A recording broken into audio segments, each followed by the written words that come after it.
See, I imagine this woman whose eyes hold the San Francisco city skyline. So she sings, from a diaphragm made of gold and a heart laid with rubies, she bathes in rose petals while sipping tequila sunrise disguised as holy water, spends her Saturdays ice skating on Saturn's rings, convincing Pluto to stop pretending to be a planet.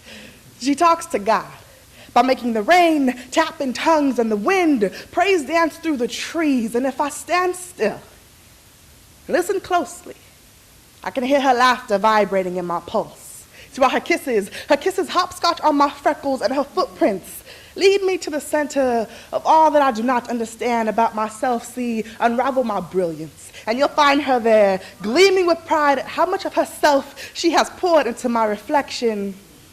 I'm her puppet, carved with the same oak that's still clutching her corpse 6 feet further than it's ever been from heaven. And I try my best not to blame the soil for holding her embrace hostage, but have you any idea how heart-wrenching it is to absolutely adore someone that you don't remember saying goodbye to?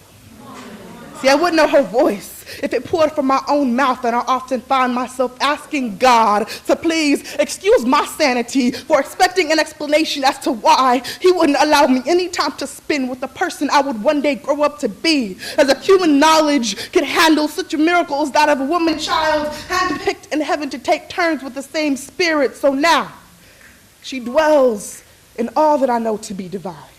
He painted in the pastels of poetry that rest beneath my eyelids, so when I cry, her truth would run down my face, coiled in these kinks that tell tales of colored girls turned queens. Her stride resides in my hips, her smile cemented in my spine, and her destiny tattooed beneath my navel. See, my grandmother's name was Cheryl Miles.